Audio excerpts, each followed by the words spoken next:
It's Wild and Wacky Wednesday here on Main Street Sports Today, presented by the Tennessee Orthopedic Alliance of Columbia. I'm Maurice Patton.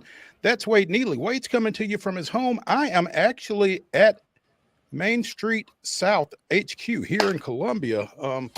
We'll be here for the next couple of hours talking local, regional, and national sports, and excited to do so here on this hump day. Wade, what's happening? What's happening, Mo? Good to be with you and good to be with everybody. Busy day, busy show. We got a lot to cover, and man, it's just good. The sun is out. The sun is shining. We've temporarily staved off the storms, and looking forward to a good afternoon with everybody. No storm talk. Oh, they're coming. Yeah, but for today, we can celebrate it. We do have a huge show, though. In the second hour, we'll be joined by Heather Williams of WCYB-TV out of Johnson City, talking a little NASCAR. The Cup Series took the weekend off for Easter.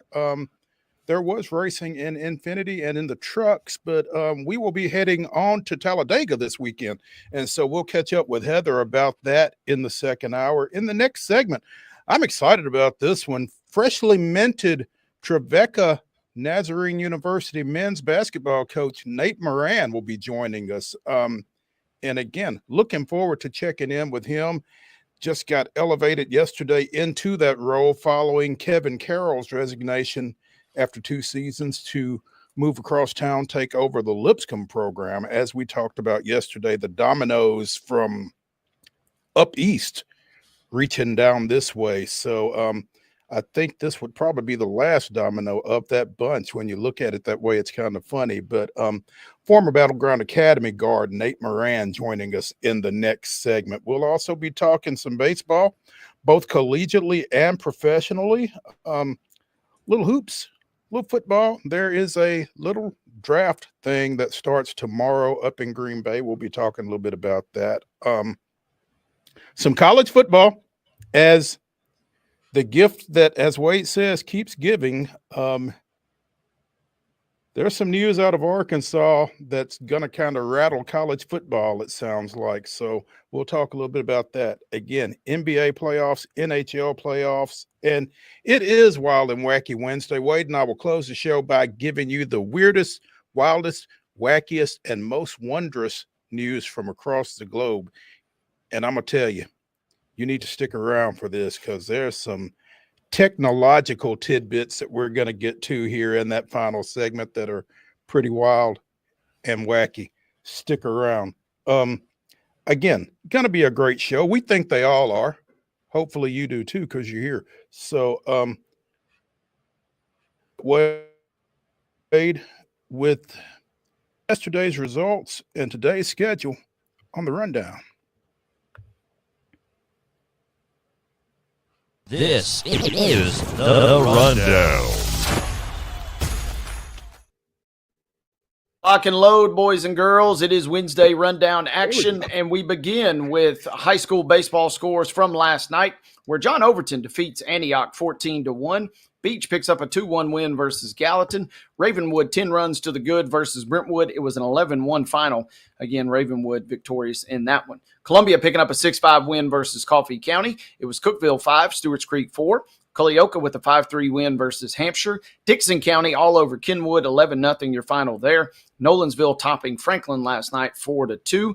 It was Mount Juliet 3, Green Hill 1. Independence with a 3-0 win versus Page. Lebanon 9, Laverne 2. Lipscomb Academy with a 13-9 win versus CPA. Other scores, White House 2, Macon County nothing. Hume Fogg picking up a 19-1 win versus Maplewood.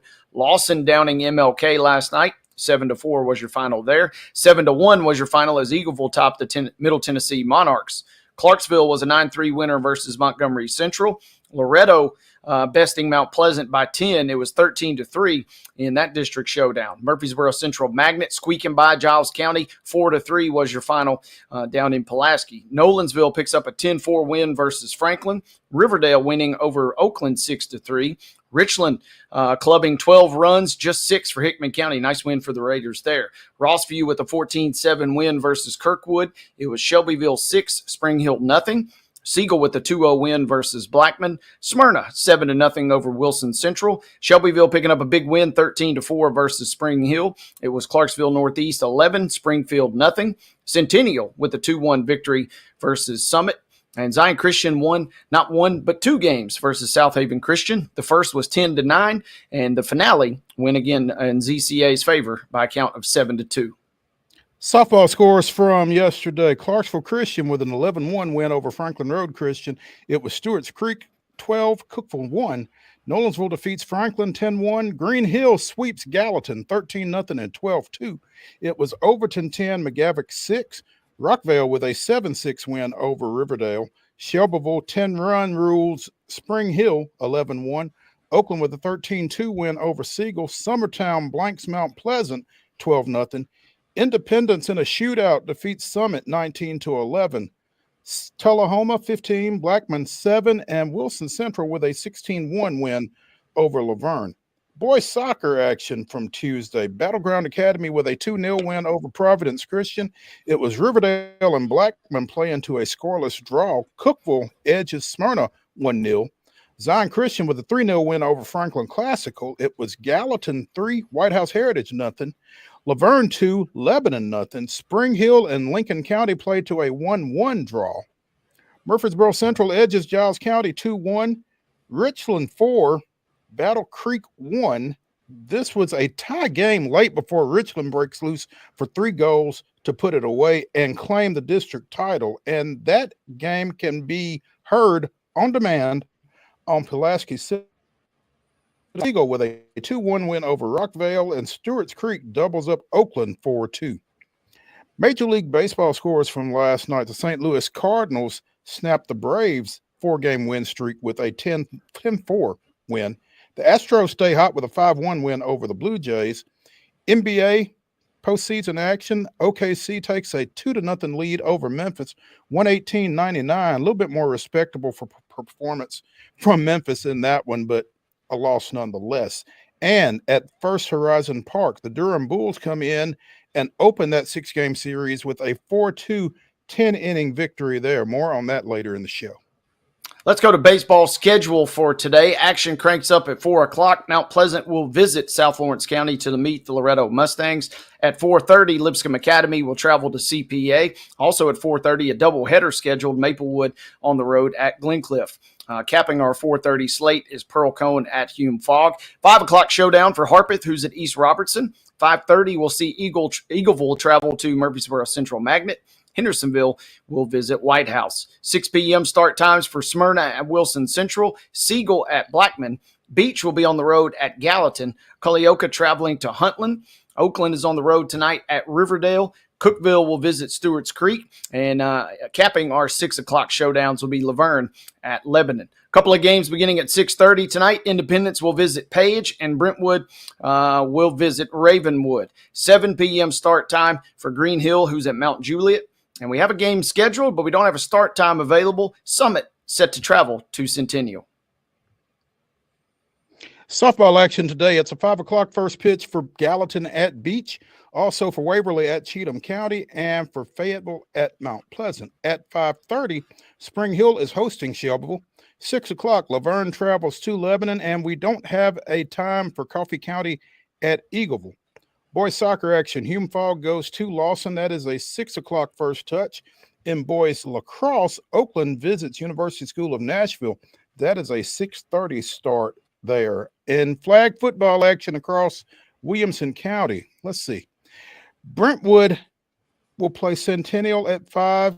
Independence will play Ravenwood at 5. And Page plays Summit at 5. That game is at Summit. I think the other 2 games are at Centennial and at Ravenwood. So that's where those clusters are, Centennial, Ravenwood, and Summit. At 6, it's Fairview and Brentwood at Centennial.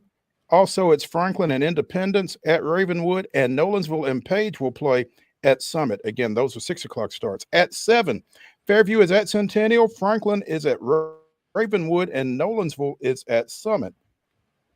Major League Baseball action. The Braves have completed this game, and an Eli 3-run gave a 4-1 victory it's in a replay. 6:40 start on MLB Network. The Blue Jays continue their series in Houston against the Astros. At 6:35, first Horizon Park.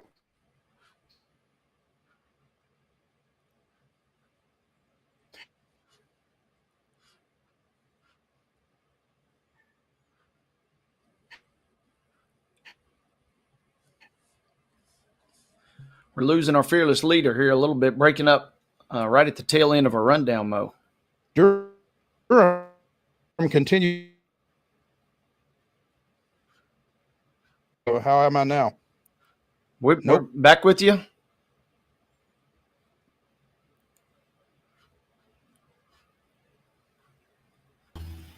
No, he's frozen.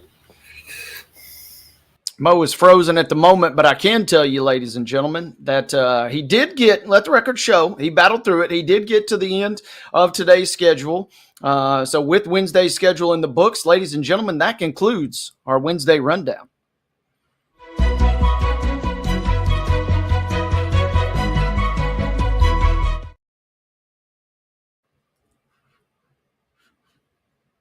We're going to get Mo back in the studio just as quick as we can, but while he is out, we will go ahead and dip our toes into the water for our top story, which is brought to you, as always, by the fine folks at Piggly Wiggly over at Neely's Mill in Columbia. Make sure you check them out for your delicious daily deli lunch options, where everything is cost plus 10 at the cash register. Once again, our top story, as always, brought to you by our friends at Piggly Wiggly over at Neely's Mill in Columbia. No, Mo is itching to get into our top story because we just visited with Chip Walters yesterday, and we just talked about how MTSU had kind of a daunting task ahead. The Blue Raiders were set to head to Nashville and head over to Hawkins Field and take on the fifth-ranked, more on fifth-ranked in a second, but we're scheduled to take on the Vanderbilt Commodores. Well, every now and again, the dog has its day, and it was MTSU taking down number 9 Vanderbilt. Third-ranked victory of the season for the Blue Raiders. They win that game 5-3, jumped out to a 2-0 lead, a run in the first and the second.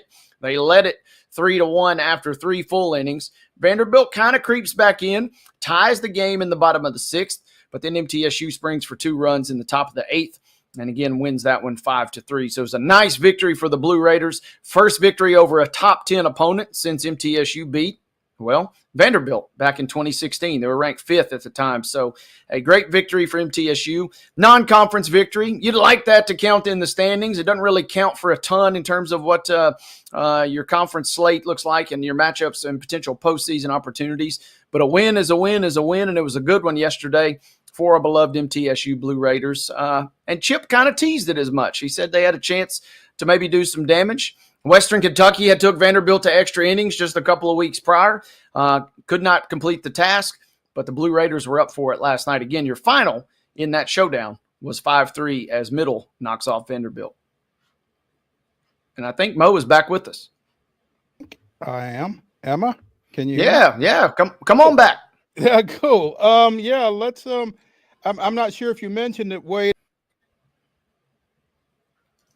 They defeated Vanderbilt back in 16, I think it was, but it was their third ranked victory this season. Yeah. They beat Dallas Baptist earlier in the year, and I think they beat Western Kentucky, and both of them were in the top 25 at the time. So again, I hope I'm not being redundant because I did miss some of this. But well, it's worth repeating because that was a good win for the boys. Yeah, big win for the Blue Raiders, big night for them.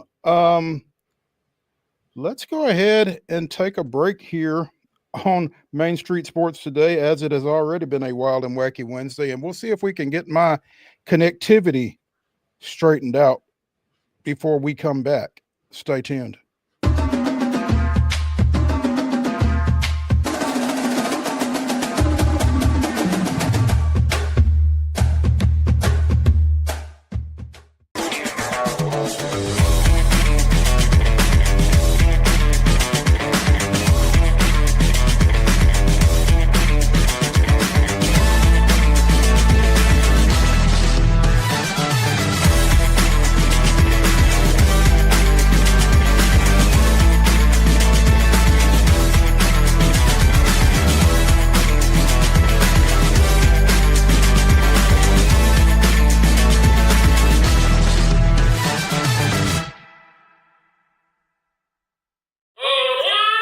Step into the Lionel retail store at Opry Mills, Nashville, and you'll be captivated by all the magic of the 123-year history of Lionel trains.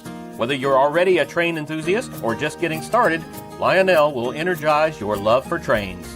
NASCAR fan? Come check out your local Lionel station to learn all there is to know about model trains and die-cast NASCAR collectibles. Visit nashville.lionel.com or call 615-455-9399. Custom Stone Handlers supplies over 600 distributors and suppliers with quality stone products. Along with Riverstone, we produce and distribute over 100 building, landscape, and other bulk products. Our goal is to provide quality products, service, and partnerships to ensure our customers' success. We firmly believe the measure of any person or company is how you treat other people and customers. Give them a call at 931-490-4990 or visit CustomStoneHandlers.com.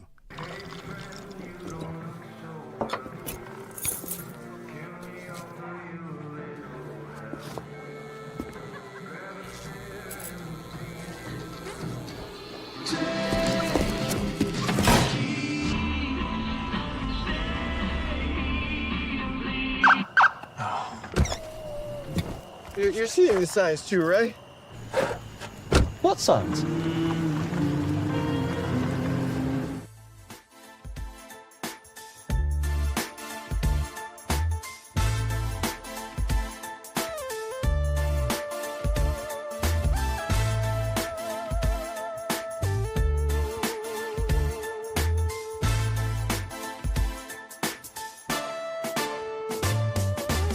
Let's try this again. It's Wild and Wacky Wednesday here on Main Street Sports Today, presented by the Tennessee Orthopedic Alliance of Columbia.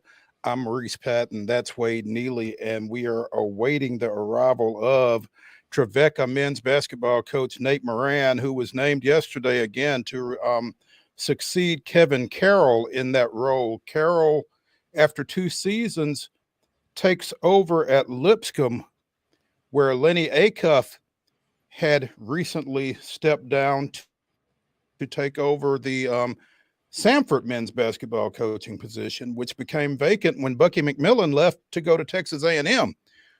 McMillan replacing Buzz Williams, who took over the Maryland program in place of Kevin Willard, who went to Villanova. If you followed all that, A+. So, yeah, a domino fell for Coach Moran to get his first head coaching gig there. And I believe, Mark, do we have Coach Moran? We do have Coach Moran. Nate, can you hear us? How are you guys doing? Hey, how are you, man? Appreciate you taking some time with us. We've got some iffy apparently, but thanks for taking some time with us this afternoon, and congratulations. Okay. Hello? Can you hear us, Coach?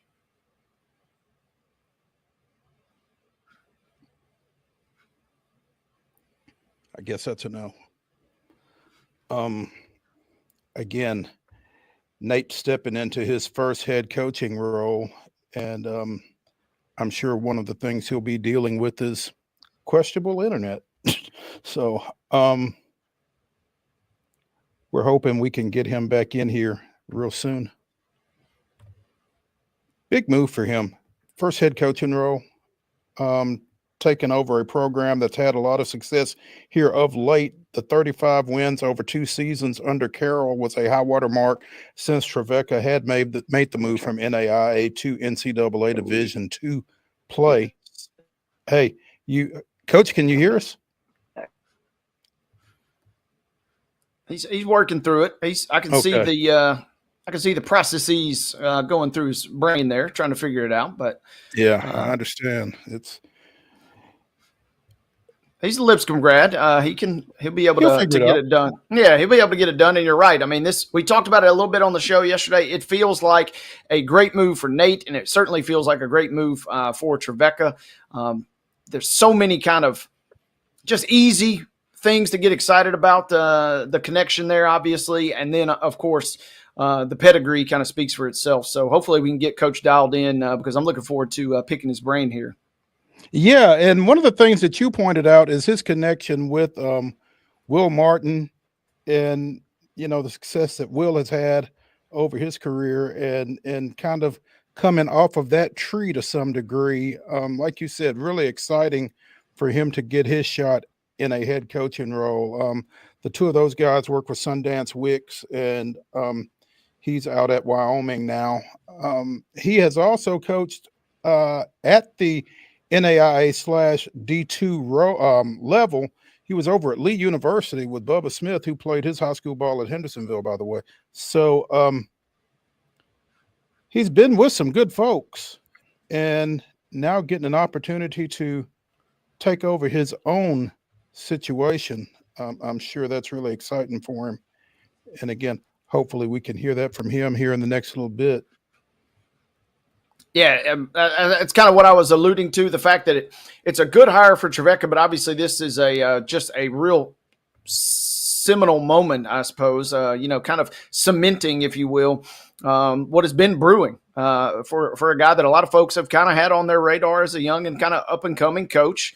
You mentioned the pedigree, stops at Lee, stops at Missouri Western, obviously connections at Lipscomb and in the Nashville area, in addition to connections at BGA as well. So, I mean, this is kind of coming full circle and should be, nothing is for sure, but as I kind of alluded to on the show yesterday, should be a hire that checks a lot of boxes and feels pretty good. I know the folks on TREVECCA's campus are excited. Yeah, and I mean, kudos to Mark Elliott and the administration over there for recognizing that they did not have to conduct a long and drawn-out coaching search here or anything like that. They had the guy who, like you said, checked all the boxes right there on campus, on the sideline already in Coach MORAN. So. No doubt, and that's what's going to be fascinating. And you walked through the whole kind of domino scenario that played out, and we see this obviously a lot in college football where it's just really, really vast and far encompassing, but very similar to what we saw here with a move, way up in the Big Ten, way up in the Big East, ending up at TREVECCA here. And so everything is kind of intertwined. Coaching in and of itself is such a tight-knit fraternity.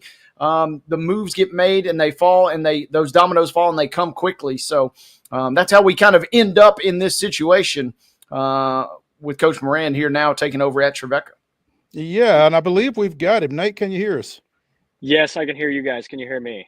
Oh, absolutely, man. Okay, Again, perfect. Thanks for your diligence in staying with us. And we were just kind of going through the path that wound up with you in a head coaching role. When Kevin Willard takes the Villanova job, did you have any idea that this was where this was going to wind up? Oh, who couldn't see it coming? But no, it's crazy. The coaching carousel is just always moving. But I can't be happier for Coach Carroll. The job he's done here over the last 2 years, he has absolutely earned the right to be the next head coach at Lipscomb, and I'm just fortunate that I've gotten to learn from him over these last couple of years. Obviously your first head coaching role, and I know you got to be excited about that. How has what you've done to this point prepared you for this moment, do you think? Oh, how has it? I think just staying diligent and acting as if you have the opportunity every single day. Coach Carroll gave me a lot of responsibility, whether it was through recruiting, scouting, administrative work, whatever it was, and just trying to attack all those small tasks by putting your best foot forward.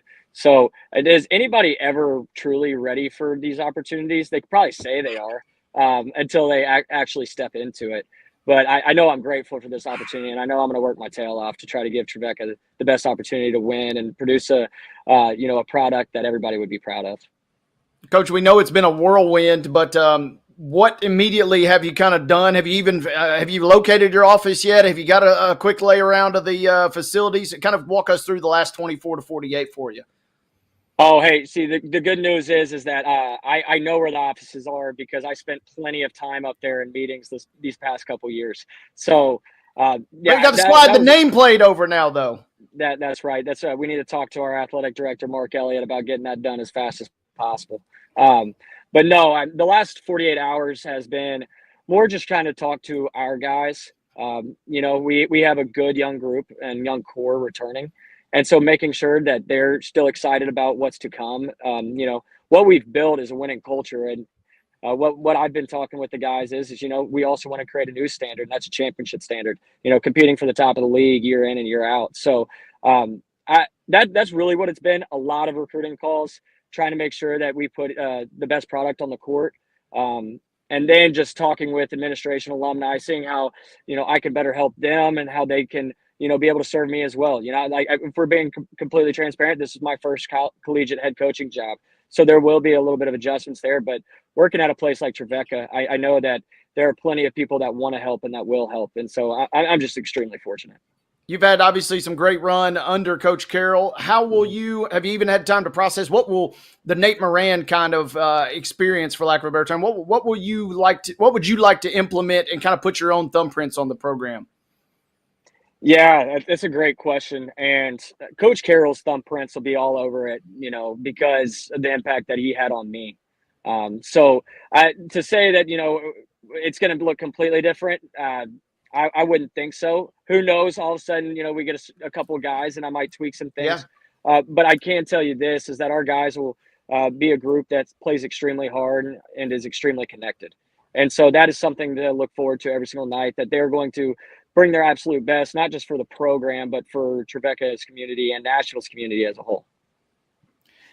Nate Moran, newly named TREVECCA men's basketball coach, joining us here on Main Street Sports Today, presented by the Tennessee Orthopedic Alliance of Columbia. Nate, as you are taking this program over, does it kind of validate what you guys have done for the last couple of years, that the TREVECCA administration felt like the best direction to go in was with someone who was already involved in the program? Mm-hmm. Yeah, I think it definitely validates it. And, Mark is extremely tied, our athletic director, Mark Elliott, he's extremely tied to Nashville. And, the pillars of our program at TREVECCA are Christian Scholar Athlete. And I do believe that, during our 2 years here, that we have been able to accomplish all three of those, all three of the, I guess that, CSA acronym of Christian Scholar Athlete. So just being able to be rewarded for not just winning games, but producing and impacting the lives of others. Yes. I mean, the short answer is absolutely yes. It's extremely rewarding. And it's more of a testament to our guys, though, that what they have done over the last couple of years has given me the opportunity to stay here. I talked to another new coach just a couple of hours before coming on the air, and I asked him if being a head coach was at all on his radar. And this is a 37-year-old guy, and he said yes, but not necessarily this soon. And I think we just lost Nate again. Mark, did we lose Nate? Yeah, I think so. Hey, I got that phone call. Can you guys hear me? We can now. Yeah. As I was saying, I was just talking to a young, newly named head coach, and he said that the one thing was he wanted to be a head coach, but he didn't think it would come this soon. What type trajectory had you been on, did you feel like, prior to this development? Can you guys hear me? Yes, sir. We got you, Coach. Sorry, lost you. Somebody tried to give me a call and it ruined the whole thing. Sorry, you were asking. You said that you had talked to somebody previously. Yeah, I was talking to another young head coach who just got a gig, and he said that he was hoping to become a head coach, but he didn't think it would happen this quickly.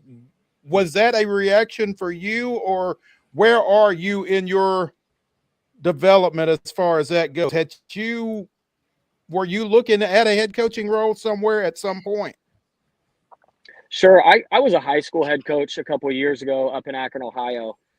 So I had started my coaching career out in Missouri at Missouri Western State University, a Division II school in St. Joseph.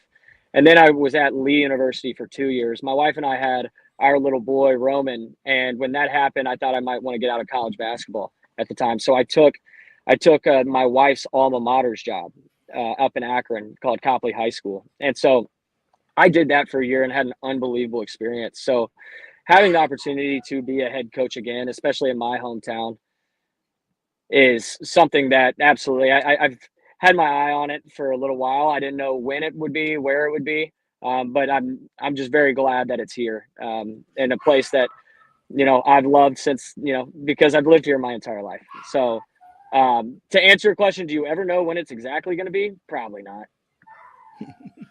Coach, I got to ask you two quick ones real quick here.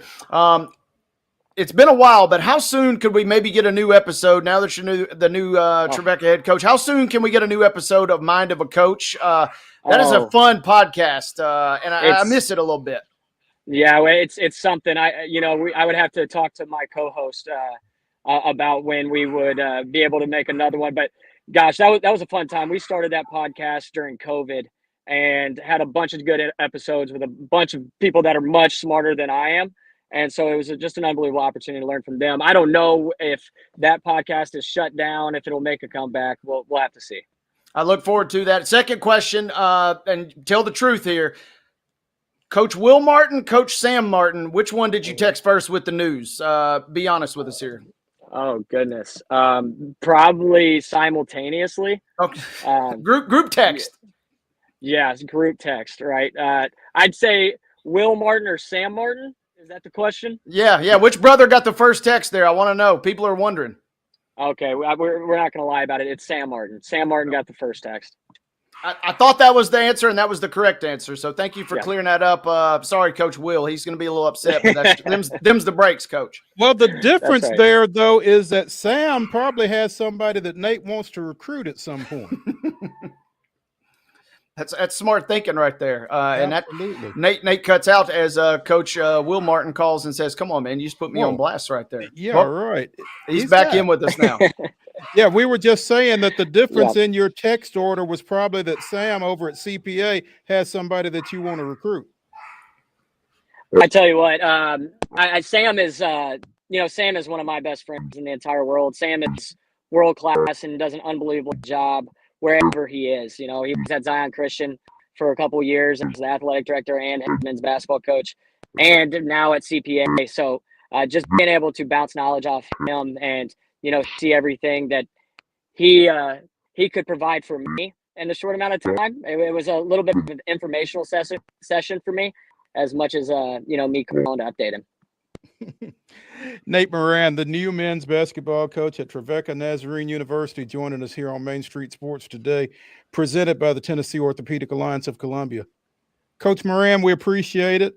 Congratulations again, and look forward to catching up. Hey, I got one question that I need to ask you. Current signees, have you been able to get in touch with all of them? Because I know that there's one guy in particular that was kind of watching this development with interest. Have you made contact with Jeremy Jackson yet? Oh, I talked to him on the phone last night. I talked to him before I got the job. I've been talking with Jeremy. I've talked to everybody. We have 4 great commitments right now with Devin Martin, Lathan Binkley, Cade Caps, and Jeremy Jackson. And yes, I have spoken with each one individually, and I'm excited for what the future holds. Sounds good. We appreciate it, man. We'll talk to you soon. Absolutely. And guys, I apologize for all these technical difficulties. If I'm going to be completely candid, I found out that I was doing this. I think Greg might have told me yesterday. It completely went over my head. I've received about an outpouring of support, which means the world to me. But it went over my head. So I was like, oh, shoot, I better pull over into a parking lot and, hop on my phone really fast. We love it either way, appreciate Coach. you accommodating. Absolutely, man. We'll catch you up. Yeah, well, absolutely. And thank you guys again for having me on. You guys do a great job. Thank you, Nate. All right. See you guys. All right. Let's take a break and let's continue here on Wild and Wacky Wednesday on Main Street Sports today, presented by the Tennessee Orthopedic Alliance of Columbia, with a little baseball talk. Stick around.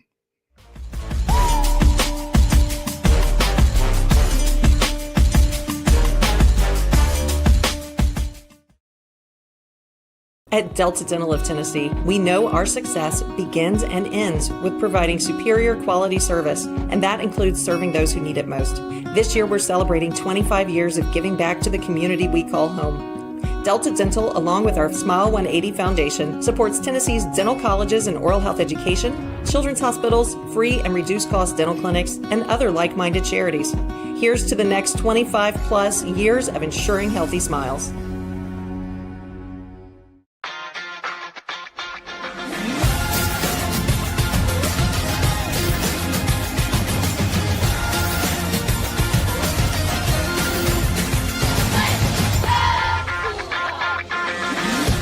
Zion Christian Academy at zioneagles.org or 931-388-7531. You can schedule your appointment to visit their beautiful campus. Again, zioneagles.org or 931-7531 to schedule your visit today.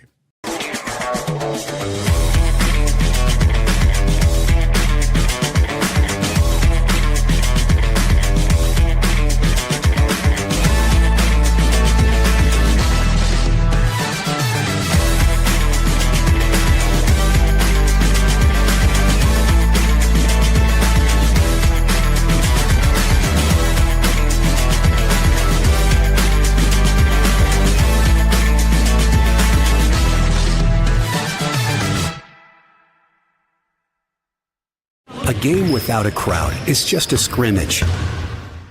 A performance without an audience is just a rehearsal. Without your presence, high school sports and the performing arts aren't possible. Ensure that these essential extracurricular activities continue to enrich the lives of students in Tennessee. Purchase a ticket to your local high school's game or performance. This message presented by the TSSAA.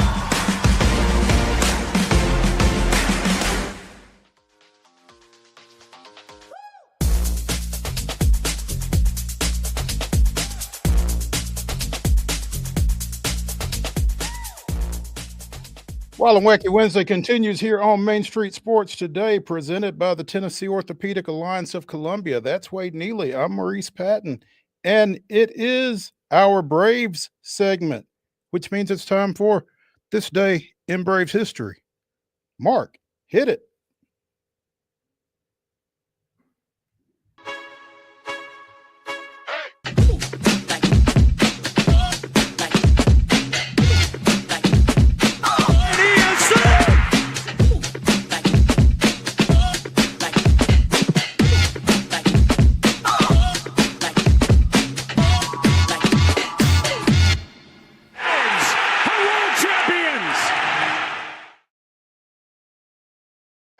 April 23rd, 2013, BJ and Justin Upton led off the fifth inning of the Braves' second game against host Colorado, and starter John Garland with solo home runs, extending the visitors' lead in an eventual 10-2 victory over the Rockies to secure a doubleheader sweep after a 4-3 win in the opener. With BJ's third and Justin's major league leading 11th, the Uptons became just the second siblings in MLB history to hit back-to-back bombs, joining the Hall of Fame tandem of Lloyd and Paul Wainer, Little Poison and Big Poison, of the 1938 Pittsburgh Pirates.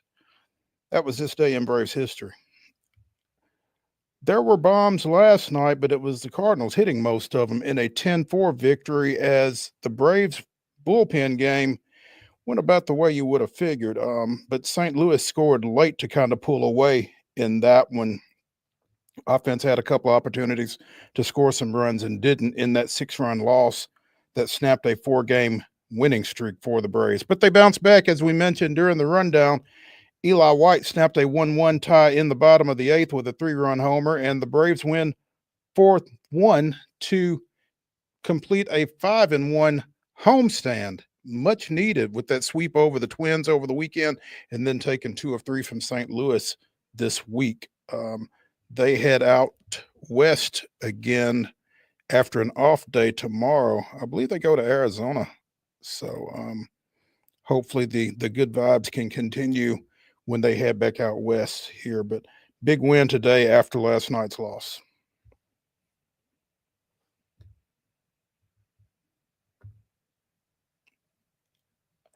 Wade, you're on mute. Oh, man, I was showering you with praise, too, because I was just saying it was a nice bounce-back win. Yeah, the Cardinals' road record is, only second worst in the league, right behind Colorado, whose, well, their overall record is worst in the league. But you got to get wins, and you got to get wins, and you got to get wins. And that was a great bounce-back effort on short turnaround to kind of cap the series. Eli White the homer today, and that was a clutch eighth-inning bomb to maybe get, don't let these guys kind of heat up here. Just 4 games back of 500 now. Yeah. Don't let the Braves get hot. 10-14 now? We'll take that. From the start at the beginning of the year, absolutely. Yeah. So what?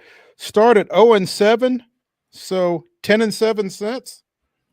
That ain't bad. We're just throwing those first 7 games out, as we said a couple of weeks ago, Wade. So 10-7. That's where we're at. The Astros continuing to stay hot. Christian Walker and Jeremy Pena with 3 hits apiece in a 5-1 victory over Toronto, and Ronel Blanco coming up big, 6 2/3 innings with just the 1 run allowed. Astros edging over 500 with that win. Yeah, not a bad win. Kind of caught me by surprise the way that they kind of took care of business in this series at times versus Toronto. Winning that opener 7-0 and then winning last night 5-1. You'd like to go full bore for it tonight at 6:40. But Houston kind of surprised me because Toronto, the AL is so jumbled up right now. We can't tell who's good. We can't tell who's bad. We got some teams overachieving, perhaps. We got some teams underachieving, but Toronto's right there in the mix. And Houston's desperate for wins any way they can get them. So, yeah, that was 2 nice wins to start that series. We'll see if we can cash it out tonight. Yeah, and like you said, Toronto's in that mix in a very competitive AL East, or what's expected to be a very competitive AL East. Baltimore may not be holding up its end of the bargain. More on that in a second. But, 6:40 start tonight. Bowden Francis goes for the Blue Jays, 2-2 with a 3.13 ERA. Ryan Gusto, and is there a better name than Gusto?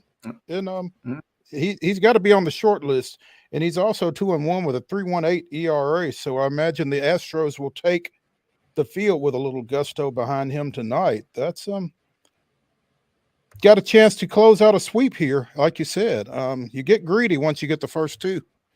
Yeah, playing with house money in my mind because I fully expected this series to end up at least 2-1 in favor of Toronto. So Houston kind of showed a little sign of life. They're favored. They're a small favorite in this game today. So, maybe a chance.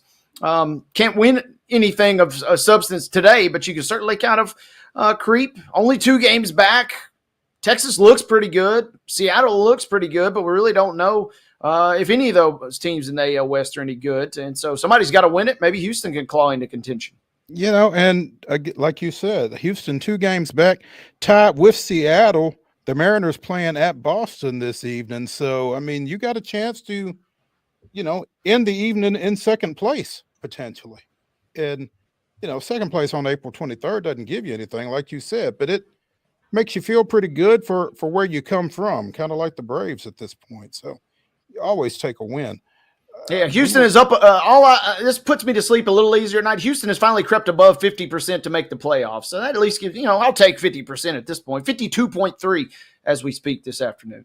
There you go. We talked earlier in the week about San Diego first baseman Luis Ariz.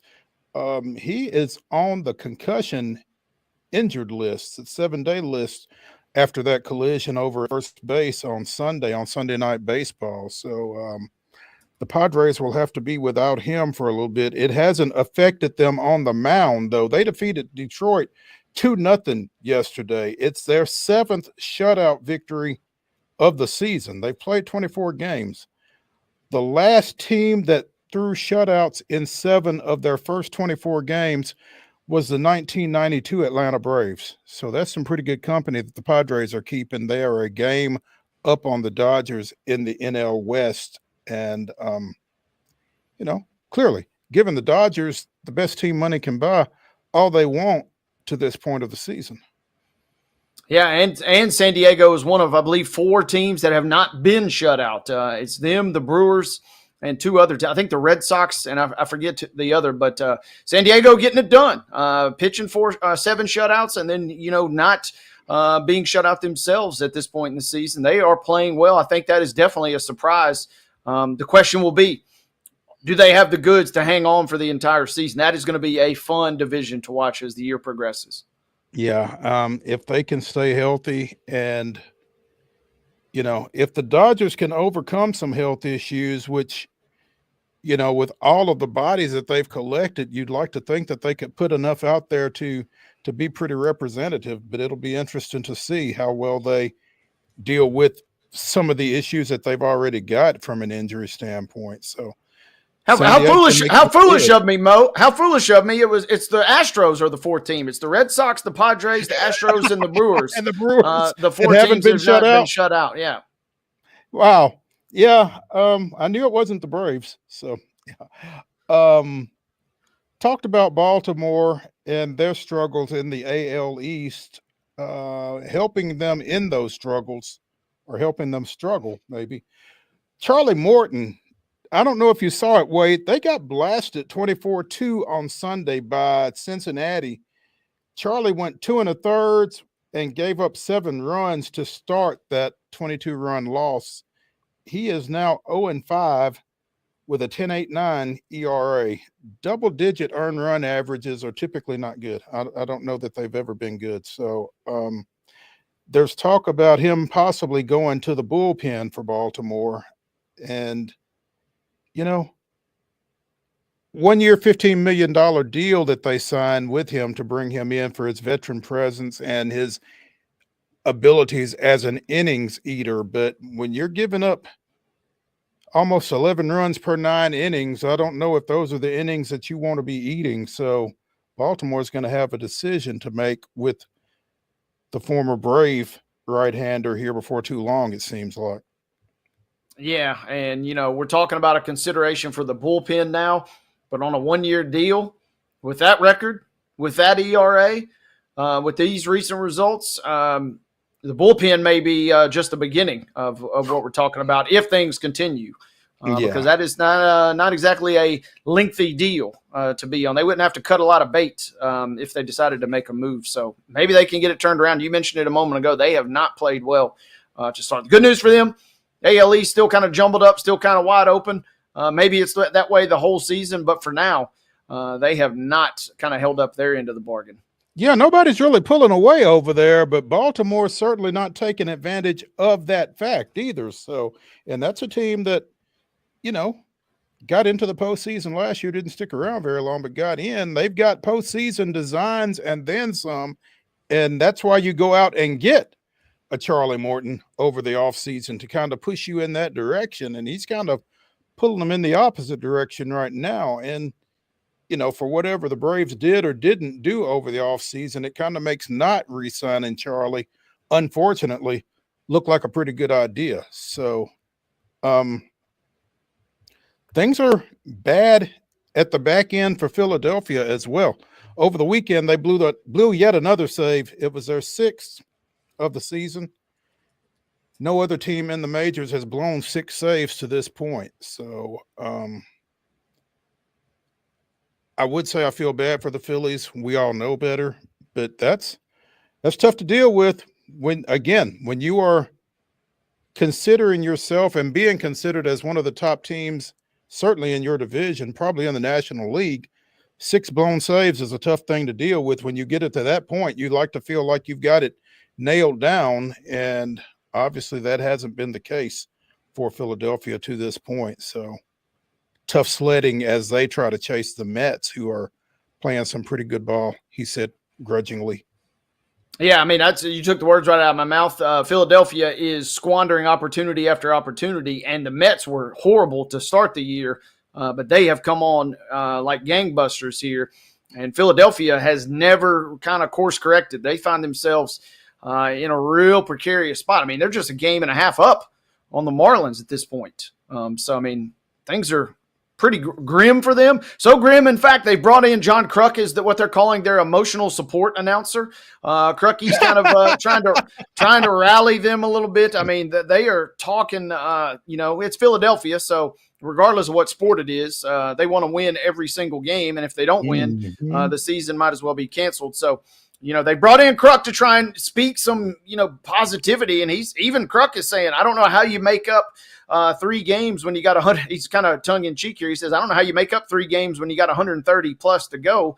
He's kind of trying to calm everybody down, because in that clubhouse and certainly in that fan base, nobody is calm at the moment. No, nobody's calm, and it's a 1-game season every day pretty much. So, yeah, I don't know how you make up 3 games in 130 either, but the Phillies kind of have their work cut out for them, certainly in their fan base, if nothing else. So good luck to them. We talked about the Sounds dropping a extra inning affair last night at home to Durham. 4-2, the Bulls get the win there. But that was despite a quality start from Jacob Mizorowski's quality start in terms of 6 shutout innings for him. Pretty dang quality. Yeah, that's about as quality as it gets. I mean, the rule is 6 innings or more with 3 earned runs or less, which is a 4.50 ERA. By rule, I'm not sure how quality a start that is, but 6 shutout, that's pretty stellar. Yeah. And Daz Cameron, the reigning International League Player of the Week, went yard for the 3rd straight game. He's been quite the pickup since he came over from the Baltimore organization. So Nashville falling to 1-3 in extra innings with that loss. They've already played 4 extra inning ball games. Wow. Is what I'm taking from that. So, yeah. A rough opener to the series with Durham. They've got Carlos Rodriguez going today, though, so that can get things right in a hurry. Yeah, I mean, they're a couple games over 500, but also Durham is a little bit better than that. Durham improved to 14-8 with that win last night. So, I mean, if you want to get into the comparison game, Durham is, at least to this point, a quality team. And so Nashville, the fact, you lose a close one, you lose one late, I mean, that stinks. You obviously want to win them all, but still a decent showing. Hopefully get a little bounce back tonight. Yeah, and, the Bulls are the Tampa Bay AAA affiliate, and they have always been, pretty stocked and pretty solid, as we've talked to Jeff Hem, over the past few years. And Durham has traditionally been one of the better teams in the International League. Again, Tampa Bay does a really good job of keeping some talent there, and it could be worse. Chandler Simpson, who has come up to the Rays and made an immediate impact for them, probably the fastest guy in baseball right now. Just went up about 10 days or so ago, so we just missed getting him here, and he is a chaos creator on the bases, and that's one less thing that Nashville's got to deal with this week, I guess. In that game last night, the Bulls threw 3 relievers, none of whom was Ben Peoples, so the longer he goes without throwing, the better the chance it is that he's going to throw. So if you are from Pulaski, or if you have some familiarity with the former Giles County athlete, you might want to make your way to First Horizon. Wade, have you figured out your plans yet? I'm going to try and get over tonight, just for the simple fact, nothing is set in stone. And I'm not saying, I love my man Bob Peoples, who's Ben's father. He's not the manager, but Bob is optimistic that Ben might go tonight. Wink, wink, if you know what I mean. So hopefully sneak over for some of that, especially in the later innings. Be nice to see him get out there. Even if he gets in tonight, probably going to get in later in this series, because he is pitching very well. Again, just 2 hits allowed in his 8 appearances and just 1 run. In that he has adjusted to bullpen life well thus far. And as we alluded to on the show yesterday, wrong injury here, wrong performance there. If Charlie Morton's in his bullpen, he might have a shot to get the call up sooner than later, based on those numbers we rattled off a minute ago. So Ben's pitching well, and he has slowly and methodically kind of climbed those ranks. So be cool if he could get in tonight. Wink, wink, nudge, nudge. Papa Peoples tells us this morning. There you go. Little insider info there. He don't make out the card, but he'd like to see him out there every night. But yeah, he said probably not Tuesday night, but maybe Wednesday, which hopefully sets up for at least a weekend showing as well. There you go. I mean, surely the folks at Durham know that he's from around here close, and yeah, they got to be taking that into consideration, right? Say, come on, get my man some innings, get him out here. Yeah, got some folks that want to see him. Yeah, and he didn't have to deal with the barking dogs last night at Tailwag, so maybe it's for the best that Ben didn't get in last night. That might be a little unsettling. I wonder what that is like for the guys having to play with that. I mean, I've not been to bark in the park. How unruly do those dogs get, Wade? Yeah, in my limited experience, a couple of games last year, I would say the dogs are actually pretty well behaved. Wynn is our precious angel, darling dog, and she's great every single time. But I was impressed. And walks, dogs of all walks and shapes and sizes out there. You got the big dogs, you got the little dogs. That's when the real problems kind of run into it, Mo, is when the little dogs kind of want to play with the big dogs. I hate to break it, but you don't have the guts sometimes if you're an owner to break it to them. Hey, you're not a big dog. You got to stay over here with the little guys. So. Stay in your lane. Yeah. But by all accounts, it was a good tail wag Tuesday yet again, and they'll do that again every Tuesday at home this season. So a fun time. But yeah, if I'm a relief pitcher, or if I'm out there and I'm not having a great go on the starting role, I'm probably looking out in that right field saying, "I wish you dogs would just quit yapping." Yeah. We mentioned it is throwback windbreaker night tonight. And, I don't think you're necessarily going to need them. I don't see any rain in the forecast, but Wade said that it's coming at some point, if not tonight, later this week for sure. So, get down there and get you a windbreaker. Might come in handy here before the end of the week. And maybe see a local guy in Ben Peoples. Speaking of local guys, former Hendersonville pitcher Sam McWilliams took the loss in that extra innings ball game yesterday for the Sounds. So tough go for him, as they gave up 3, I think, in the 10th to drop that one. Ooh. Let's take a break here as we close hour number 1 of Wild and Wacky Wednesday on Main Street Sports Today, presented by the Tennessee Orthopedic Alliance of Columbia. When we return, we'll get into the grab bag. Stick around.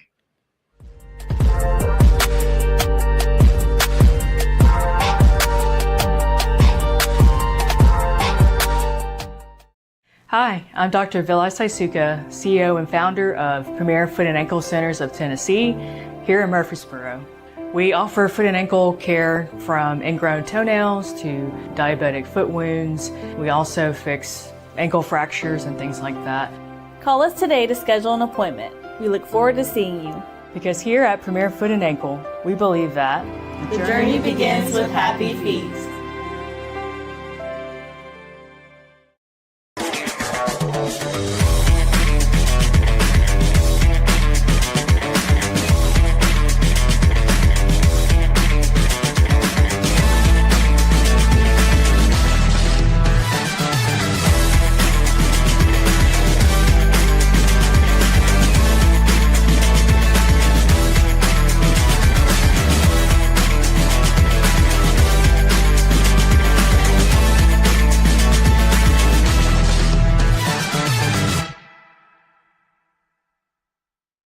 Jones & Lang Sporting Goods here in Columbia has been outfitting teams, officials, and anybody else from T-ball to college for 50-plus years. Be sure and check them out at 931-388-8060 or online at jonesandlang.com. Jones & Lang Sporting Goods, the look of a winner. Custom Stone Handlers supplies over 600 distributors and suppliers with quality stone products. Along with Riverstone, we produce and distribute over 100 building, landscape, and other bulk products. Our goal is to provide quality products, service, and partnerships to ensure our customers' success. We firmly believe the measure of any person or company is how you treat other people and customers. Give them a call at 931-490-4990 or visit CustomStoneHandlers.com. Piggly Wiggly, located in Neely's Mill Shopping Center, is Columbia's locally owned and operated Cost Plus 10 grocery store dedicated to serving the community with low prices and smiling faces. Piggly Wiggly offers fresh, hand-cut meats daily, as well as daily hot plate lunches from their deli counter. You're certain to see smiling faces and a helping hand when you're here at Piggly Wiggly. Come by and check out our fresh produce, high-quality meats, and more. Down home, down the street, we'll see you at the Pig.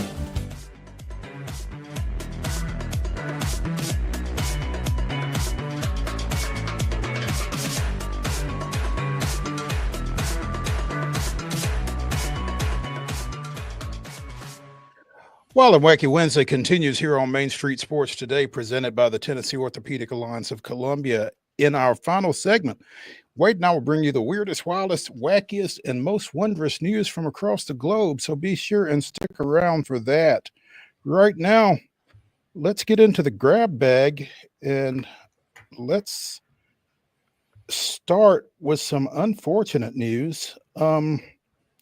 Mike Patrick, who was the voice of ESPN Sunday Night Football pretty much for the entirety that ESPN had that package, I think from 05 to 17, passed away over the weekend. He was 80 years old. Again, I'm sorry, I misspoke. He was the play-by-play voice of Sunday Night Football from 87 to 05 when they gave up Sunday Night Football. But he also worked college football, did the Women's Final Four for a number of years and the College World Series. I mean, he was pretty much a fixture at ESPN almost from its very start until his retirement in 2018. And again, passed away in his native Virginia over the weekend at the age of 80. One of the standards of that network / platform from its formation for about 30 years. He really was. And like you said, capable of covering a swath of sports, right? I mean, the range on Mike Patrick was unmatched, and he was kind of one of those seminal voices. I will never forget. This is back when the New York Jets were good, believe it or not, boys and girls.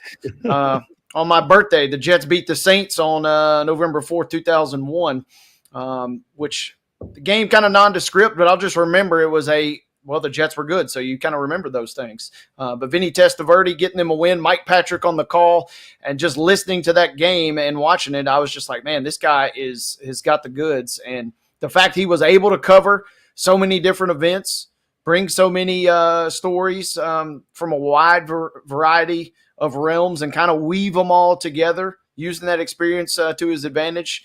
Man, he was one of the best in my mind, and he will be sorely missed. I was reading a story regarding him at his obit, I guess, and he was a baseball player in the mid-'60s at George Washington University up in D.C.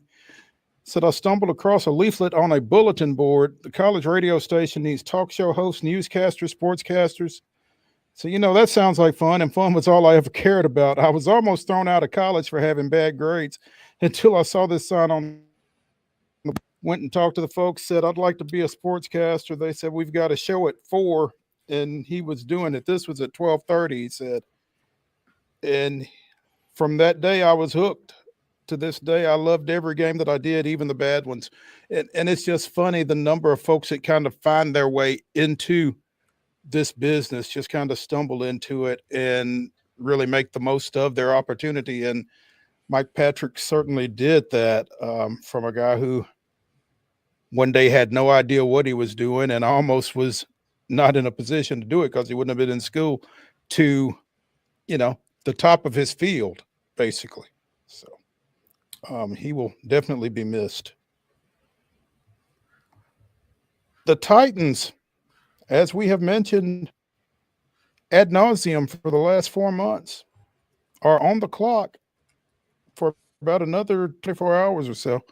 And Mike Borgonzi made some comments to the media yesterday. They're going to be using the number 1 pick. You can stop calling. We're not trading it. Apparently, they have come to a consensus on the player that they will take. Oh, wonder who that is. Yeah. Tune in tomorrow, I guess. But yeah, we've come to a consensus. We'll pick at number 1 on Thursday night. So draw your own conclusions as to who that player is. While Borgonzi said the entire organization was on board with the player who will be taken number 1 overall, he declined to reveal who the team would select, saying, I guess you'll find out Thursday night. Again, as we've said for a pretty good while now, the earth might stop spinning if it's not Cam Ward.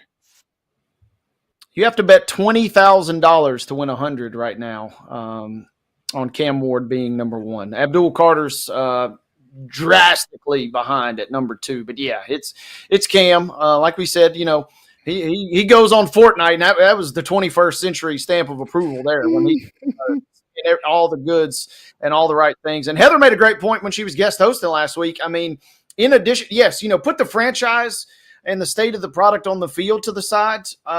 Nashville, not a bad place. You could do a lot worse, she said, in terms of destinations. So, Cam, come on down. Ain't no telling what it's going to look like. Ain't no telling who he might have joining up with him with the Titans and their other selections, as we kind of alluded to earlier in this week. So, yes, it will be a jaw dropper if it's not Cam Ward at number 1. To put it into context, he is longer odds to go number 1 than Cooper Flagg is to go number 1 at this moment. So, I mean, just kind of put that into perspective. There we go. Packers was likely to not get picked number 1 more likely than Cam at this point. It seems like all the, smoke, if you will, is billowing toward the Titans taking the Miami QB. We will have Ben Arthur of Fox Sports tomorrow at 3:20 to further tell us that Cam Ward is number 1. But who else the Titans may be picking, as well as the Jags, Colts, and Texans. So he covers the AFC South for Fox Sports. And again, we'll have him at 3:20 tomorrow. So be sure and jump in here for that and the rest of the show that starts at 2. Ward, 4,300 yards, 39 touchdowns, 7 picks last year at Miami after previously playing at Washington State and at Incarnate Word. The Cardinals. Yeah. That's, you know, is that something that you put in your media guide? Well, I don't know if anybody even does media guides anymore, but I mean, how highly do you tout the number 1 pick when he's 2 schools removed from you? And if you're Incarnate Word, you got to take the goods as you can get them, I would imagine, right? I mean, you go with what you get, but yeah. And then this is wild too. You dig back even further. He averaged only 12 attempts in his senior season of high school because his offense ran a wing T. So imagine that. You have Cam Ward running a wing T offense, and then here we are, 4 or 5 years later, and he's destined to go number 1 overall in the NFL draft. It is kind of wild to think about. Here's what I'm going to say to that. Kudos to him, because you hear of quarterbacks transferring out of offenses at the high school level that are not conducive to their game. So the fact that he stayed under those conditions in this climate at the high school level, I would say that there are probably some NFL teams that kind of admire that a little bit. So. Yeah, and imagine that you go from I know it wasn't the Mike Leach Washington State, but go from the wing T to Washington State, following in the steps of Gardner Minshew basically, and just ripping and running up there in Pullman. Well, I mean, again, to your point, if you are the high school coach that was running that wing T with Cam Ward on your roster, what are you thinking right now? And what are folks thinking of you? That's got to be tough. They better had a damn good running back. That's the only thing I hope so. Hell of a fullback. Yeah, that slice trap was hell on wheels, I guess. Arkansas and Madden Iamaleava may be going to court.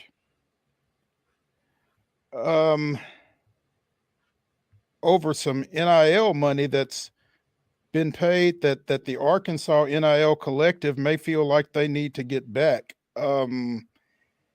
After Madden went into the portal on Tuesday, Arkansas AD Hunter Yurachek made a statement.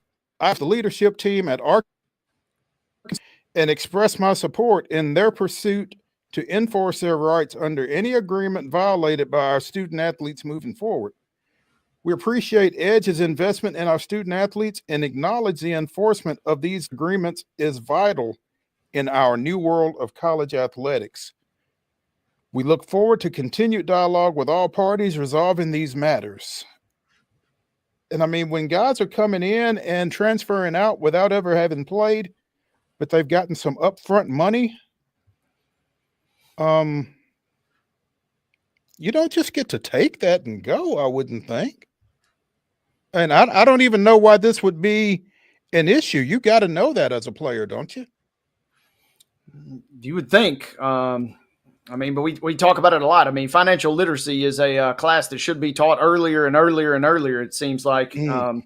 And we've talked, obviously, extensively about this family and kind of all the surrounding family members and kind of their intentions. So, I mean, in some regard, this is obviously unfortunate and we're shocked, but also in some regard, we probably should not be shocked, I would think, right?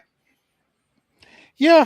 I'm kind of reminded of the Kevin Hart line, though, because you can't take money for what services rendered and not render said services. That's not going to go well for you, I wouldn't think. So stay tuned there. It's just wild to me that guys are signing scholarships and then transferring out before they, fulfill, before they even get on the field. Forget the financial aspect of it. They're just in and out, literally.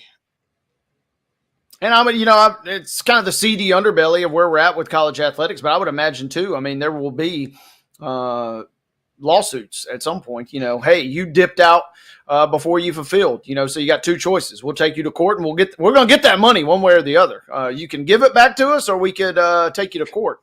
But I mean, it just feels inevitable because everybody is kind of on the pursuit of the next bag. Right. But there are terms with the first bag you got to fulfill more often than not. Right. Yeah. So and we'll see schools, weave this into their language more and more, right? I mean, collectives are going to be more and more aware of this with the way they phrase these contracts. Hey, if you even think about dipping, guess what? You're going to owe XYZ amount.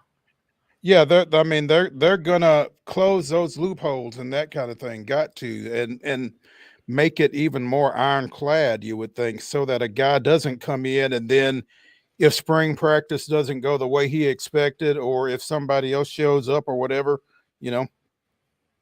or you just want to go play with your brother, I guess, or they're giving him a 2-for-1 out at UCLA. I don't know, but yeah, this isn't going to bode well going forward, either for this specific situation or for others, I don't think. Yeah, you got to fulfill your obligation, I would feel like. So we'll see. We mentioned during the rundown, OKC 118, Memphis 99. I mean, that's what, a 19-point loss for the Grizzlies, which is better than 51. But still, the Grizzlies 0-2, halfway to that 4-game sweep for the Thunder, I guess. Yeah, I mean, Ja made good on his promise, right? We will not get beat by 51. So props to the Grizz on doing that. I've heard a couple people say this. I mean, it was part of my take on Barstool on Monday. They said, if you win the first game by 51, you should just call the series at that point. Let OKC rest. Let Memphis do what Memphis needs to do, and that's just put this season behind them. If you win the first game by 51, it should just cease the series. And to that point, if you've won both games by roughly, 30 points, let's just call it. I mean, it's cool that Memphis gets a couple more games in the grindhouse, but yeah, this still has the makings of 4-0. What was the line from Rocky? Throw the damn towel. I mean, yeah. That's the bad part is Memphis really can't do much. I mean, Brendan Clark and Jalen Wells weren't even going to make that much of a difference, really. I mean, the final scores might have been a little closer. Memphis maybe could have stolen one game at home, but they hadn't beat these guys all year. They've gotten drubbed every time they've played this season. So kind of more of the same here as the buzzsaw that the Thunder are just continue to run through Memphis. Indiana also taking a 2-0 lead in their Eastern Conference series over Milwaukee, despite the return of Damian Allen. Not sure how much of an impact. Damian Lillard, thank you. Yes, despite Dame's return, 8-point win there for the Pacers. As you mentioned yesterday, not sure how much of an impact, not sure how much of a difference Damian Lillard is going to make, and not much, as it turns out. No, and I mean, I kind of, Dame or not, obviously he's not playing at 100%, and I'm just floored that he played 37 minutes. Doc Rivers, my man, I don't know. You're asking a guy to come in and do a lot. I know he kind of gives you your only real shot. Without him, they were probably destined to lose this series, but especially with him being less than 100%, they definitely feel bound to lose this. Maybe they grab one at home and show a little spine because, there are the whispers slowly trickling out. Is this the last season we see Giannis? Does he strong arm his way into a place like South Beach or elsewhere this offseason? I mean, that will be interesting, and it certainly feels, yes, one championship, but man, it feels like they left a lot on the table during some of these runs with Milwaukee. Yeah, a lot of talent, but they moved some folks though after that 1 year, right? Made a couple of off-season trades that were really kind of head scratchers. And well, they wanted to get Damian Lillard. And so in theory, yes, Giannis was hurt last year. It would have been nice. It would have been real fascinating to see just what would have happened if he had been able to go in the postseason last year. But when you flip Middleton, you kind of tinker with kind of some of the core, if you will. But you wanted Lillard. And, Giannis maybe you pulled a page out of LeBron's book a little bit, calls his own shots, and it hasn't worked. Yes, you have those two. And Lopez is a decent option in the middle. But, I mean, Kuzma has not been great in this series. He did score 12 after he got shut out in game 1. But who else, really? I mean, Bobby Portis got 28 off the bench last night. But, I mean, that's a supernova performance for Portis. This is just not that great of a team. Indiana is not necessarily a world beater in their own right, but they are better than the Bucks. Yeah. The Lakers even their series with Minnesota 94-85. Luka with 31 in that one. So they had Minnesota for the next two, and kind of feels like a lot of different directions this one can go in. Yeah, I'm looking forward to it. It was fun to watch this down the stretch last night. And, man, L.A. was flirting with going up 20, and then in the blink of an eye, Minnesota has it down to 9, and everybody in Crypto Arena is kind of, looking around like what's about to happen.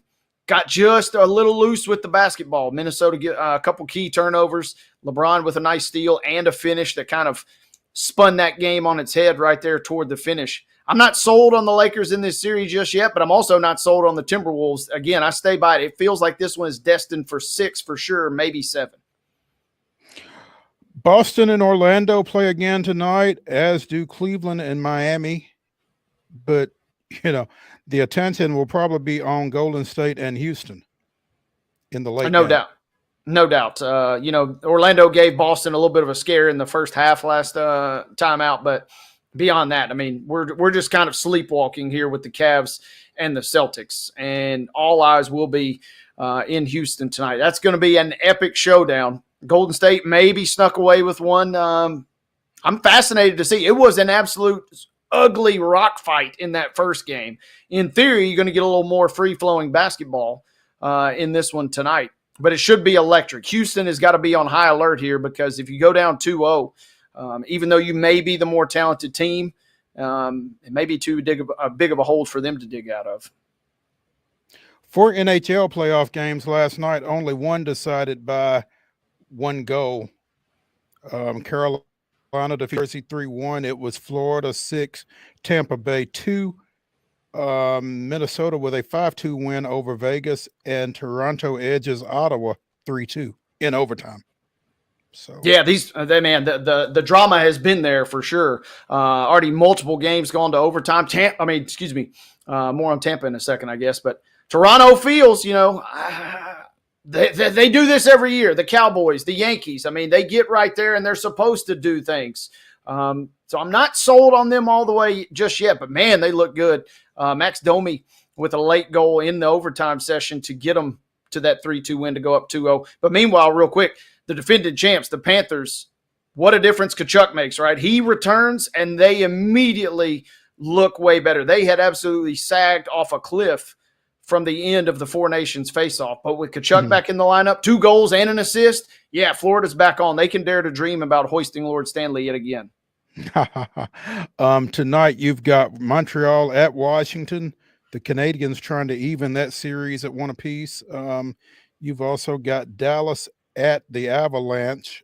This is game 3. That one's tied at 1 apiece. And Edmonton is at the Kings in game 2, with the Kings having won the opener. So I guess the most attention will be on the Stars and the Avalanche, as somebody can take a 2-1 lead in that one. Yeah, that's going to get a lot of attention. But, man, all 3 of these are going to be great. I do think Washington maybe got just enough of a scare that they probably take care of business a little more convincingly versus Montreal.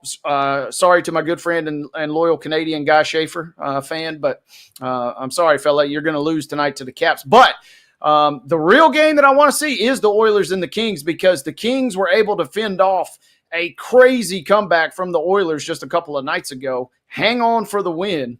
After the Oilers got so close last year and made that rally from 3 down to force game 7 before falling to the Panthers, you wonder if they maybe have the juice to get back. But if you fall down again in LA, I don't know. Edmonton is it's basically a pick 'em tonight. So I'm looking forward to that one. Maybe more even than Dallas and Colorado tonight.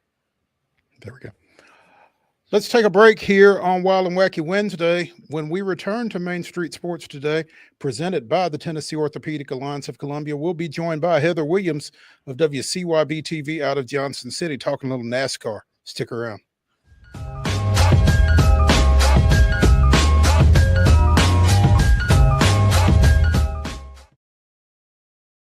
Hi, I'm Riley, a certified physician associate here at Premier Foot and Ankle Centers of Tennessee. We have a couple locations, Murfreesboro, McMinnville, as well as Franklin. We treat people of all ages. We're excited to get you back on your feet and hope we can help you today. Call us today to schedule an appointment. We look forward to seeing you. Because here at Premier Foot and Ankle, we believe that the journey begins with happy feet.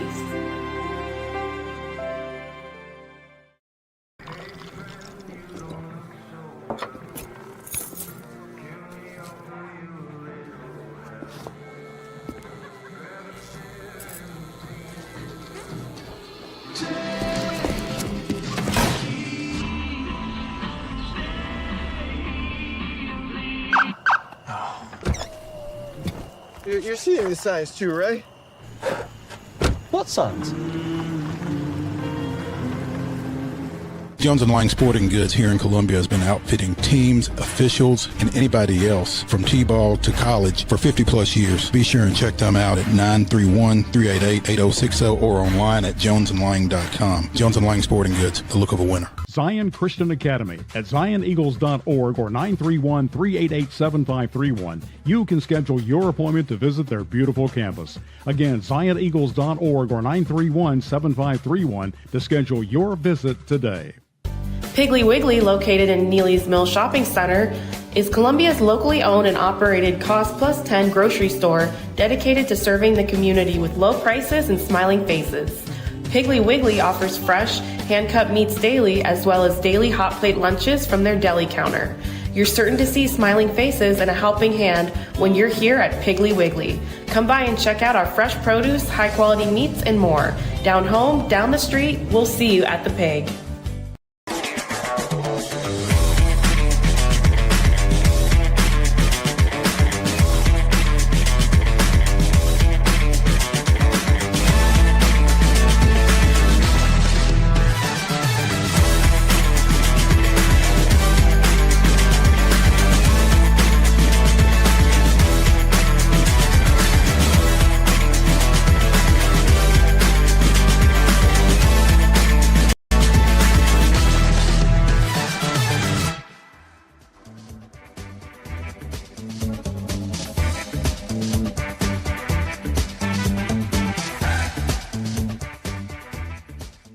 Wild and Wacky Wednesday continues here on Main Street Sports Today, presented by the Tennessee Orthopedic Alliance of Columbia. That's Wade Neely. I'm Maurice Patton, and we are now joined by @SportsHeather on Twitter /X. Heather Williams of WCYB-TV out of Johnson City. Heather, good afternoon. Hello, gentlemen. How are we doing today? What's up? Don't ask. It's been a little rough here on MSST on this Wednesday afternoon. But hey, I guess you and the Cup Series got a weekend off this past weekend because there were no races. But bad news, good news, or you get it cranked back up with one of the bigger races of the year at Talladega this weekend. Yeah, the only off weekend for the Cup Series for the entire season, and coming off the heels of that only off weekend, some really shocking news that nobody really expected in the fact that Rodney Childers, who was considered the absolute premier crew chief hire from the offseason, the number one free agent, has just parted ways with Spire Motorsports, is no longer a crew chief. So we are 9 races into the season. We've already had our first big shakeup of the year. Spire has not yet said who's going to take over in the interim. Crew chiefing the 7 with Childers' departure, but they have several former crew chiefs in management. So I would expect it would either be Matt McCall, who was formerly the crew chief for Brad Keselowski, and the 6 car, and a number of other people, most recently Keselowski, or Ryan Sparks, who was the crew chief of the 7 before being promoted to competition manager. I would expect one of them would probably be the crew chief this weekend at Talladega, and then we'll see what happens going forward. Do we know any details on what brought that about? No, both Rodney and Spire put out separate statements and basically just said it wasn't working, and they just mutually decided to part ways. So it's interesting. It's really interesting because his hire at Spire Motorsports was really considered a coup for what is a emerging team in the garage area. That team has put a lot of money into trying to jump into the next tier of teams in the garage, and getting him over all the other bigger teams, maybe more established teams in the garage, was considered quite a coup for them. And then also bringing over McCall and having Ryan Sparks, who's a former crew chief, and having all these great minds in the room, but apparently maybe too many great minds or personality conflicts. I'm not sure. Neither one of them said that some of it might start to trickle out. All I know is that I don't think anyone saw that coming when they opened up X today. So clearly, as highly coveted as he was, anybody else is going to be a step back, right? Well, not necessarily. I mean, there's young guys. There are other guys that are equally as good as him, maybe just not available. And there's always young talent coming up. You know, it's like he definitely is one of the better crew chiefs in the garage, but that doesn't necessarily mean it'll be set back, because a lot of crew chief driver success is as much about chemistry as it is about talent between two people. Just a perfect example, when Jimmy and Chad Canals broke up at the end of their career. They had worked together for a long time. In the last year or two of Jimmy and Chad's career, they were on different teams. Either one of them found success outside of each other in those roles. So chemistry is as much a part as talent, because, I mean, they won 7 championships together. We know that Jimmy and Chad were both incredibly talented, but with different driver, with different crew chief, the success wasn't there. It didn't work. So, I don't know that that's the case here. I don't really know that much about Rodney's relationship with Justin Haley, who was the driver of the 7. All I know is that both Rodney and Spire felt like it wasn't working. Heather, I'm kind of reading, just scanning through here on The Athletic, and they're talking about Childers and his success, obviously, but this kind of jumped out to me. Maybe the next-gen car, they phrase it, stifled his creativity, kind of citing, not necessarily the best results, maybe it seems, in the last couple of seasons. Does that have anything to do with it, or do you kind of maybe chalk it up more to what you're saying, just maybe some chemistry issues that just weren't there? I mean, possibly. He's also not, with all due respect to Josh Berry, who I think is going to be an amazing driver, and to Justin Haley, who I believe is one of the more underrated drivers in the garage area. Neither one of them are Kevin Harvick, right? Which is who Childress had most of his success with, who he won a championship with, first ballot Hall of Famer. So, there's any number of reasons as to why this didn't work out. I think the shocking part is that they only gave it 9 weeks to try. I think that's the biggest surprise to everyone, is that 9 weeks into it, either and or both of them were like, nope, not it, not going to happen. So obviously it runs pretty deep to give up that early in the season, in my opinion. Yeah, and it almost, we've seen it seems like examples in other sports, almost that bye week, you're just sitting around and you're thinking, and you're sitting around and you're thinking, it almost just, to me, jumps out like, hey, they had extra time to think about it. And yeah, it's sudden, but if it's not working, it's not working, it seems like. Yeah, for sure. The bye week definitely was it's a point where all the teams, but especially the ones that have struggled. And I feel like the 7 team at Spire has kind of underperformed based on what his teammates were doing. Now, I think that the organization as a whole has underperformed in their finishes. They've been fast. They've had speed, but they haven't gotten the finishes maybe they feel like they deserve. But the 7 team of all of them has probably performed. They haven't had the speed and running up front all weekend long that the other 2 teams have had. So, all those teams are sitting back and looking and evaluating what's happened in the first 9 weeks to see what we need to improve. So the bye week definitely had something to do with it. It just, I guess, shocked me and a lot of people that it was that drastic. Mm-hmm. Interesting. Heather Williams of WCYB-TV out of Johnson City joining us here on Main Street Sports today. Heather, any final thoughts out of Bristol now that you've had a little extra time for that to marinate before we head into Talladega? Well, as good as the bye week was for some people, I think it was actually bad for Bristol because people actually had an extra week to marinate on how not great that race was. But the thing that is so funny to me, and gosh, social media is just, NASCAR social media is just a lot. It's just a lot. But bad races happen. Bad races at Bristol happen. We don't need to panic. It would be my takeaway from all of this. People are like, North Wilkesboro needs Bristol's date, which is funny to me because people didn't like in Bristol that the last 2 races, Kyle Larson has led like 400 plus laps of the 500 laps, right? That's their main thing. He made a mockery. He's lapping the field. No, I know you probably don't know this because you don't follow that closely. But do you have any idea what's happened at the last 2 races at North Wilkesboro? I'm thinking probably Kyle Larson won.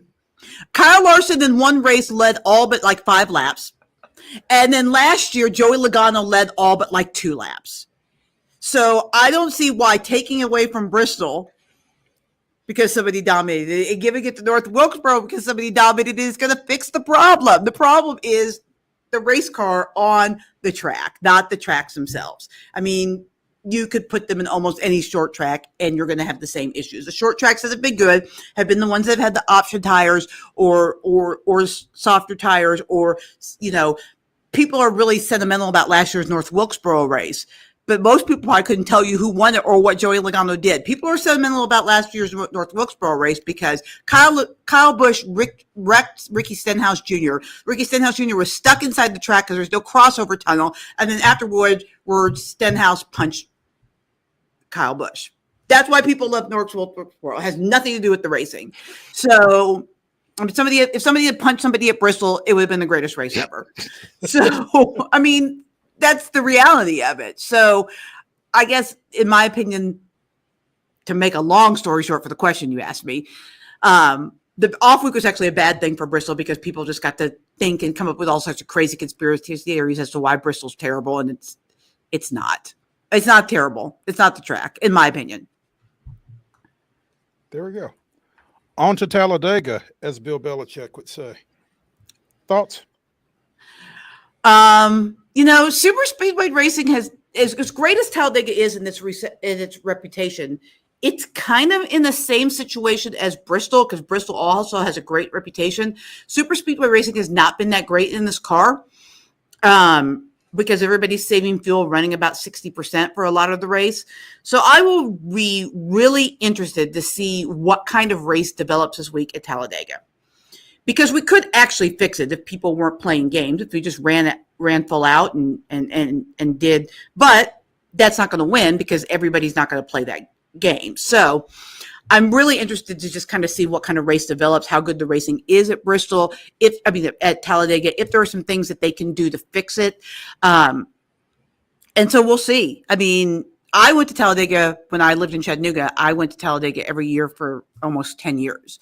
And it was a really great experience. And the racing just hasn't been that the last few years.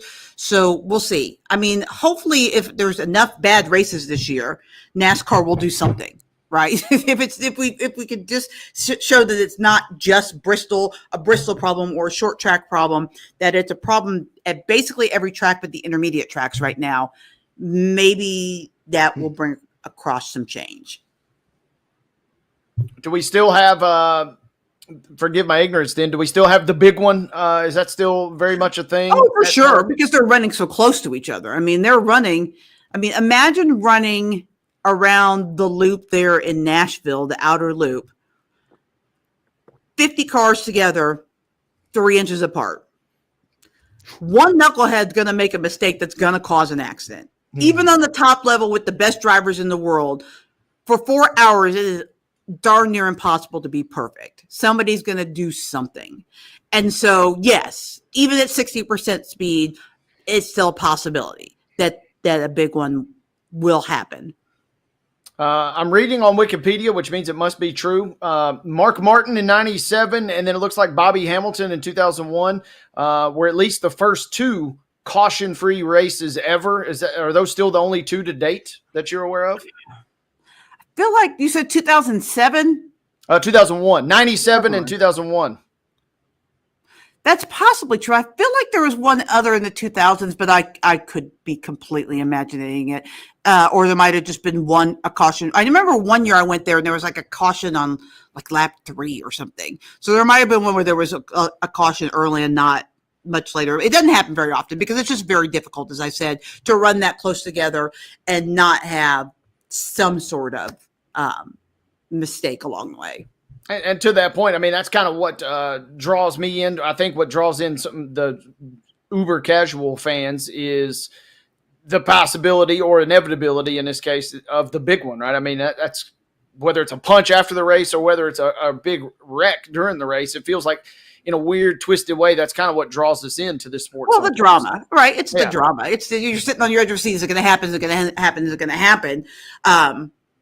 But I will say this: the race at Bristol, the last 2 races at Bristol have had the fewest cautions since like the 1970s. I think 78, 79 was the last time Bristol had as few cautions as it did the last couple of races. So, and part of that is we're not running 100%, and we're not, it's much harder to move a car and wreck a car because of the wider wheelbases on these cars, and they're heavier and all sorts of things. So it wouldn't be out of the question to have no cautions or few cautions, but at Talladega, it's much less likely. Makes sense. And I used the word Uber a second ago. I got to ask you, Heather, I was reading on The Athletic here, and they interviewed Todd Gilliland about, and the question, 12 questions, but they threw in a funny one. So I'm going to ask you too. He talks about his Uber rating, and he feels like his score should be higher as a passenger. My question to you would be, in your mind, who would you think in the NASCAR world would have the highest Uber rating as a passenger? Who would maybe have the lowest in your mind? Oh, goodness. I drive Uber, right? So I have several, lots of experience with passengers. Gosh, I actually think most NASCAR drivers would be terrible Uber riders just because they're very controlling in their driving. Like most of them when they go to the track, they drive home after the track. Like if they're driving, like they don't let someone drive them because they're just very controlling. In this story, Todd says, "Yeah, I hop in the front seat because I don't want anybody else in the front seat." Insinuating, I got to be right there close to the action. Yeah. I actually think Todd would probably be one of the better passengers for sure. I mean, I think Kyle Busch would probably be one of the worst, just because he's Kyle Busch. Although I will say he probably would be very entertaining because outside of like, in the moment, the moment like enraged Kyle Busch, he's very funny and very engaging and a lot of fun to talk to. So let me think about this. I think Bubba would be good just because he's so chill.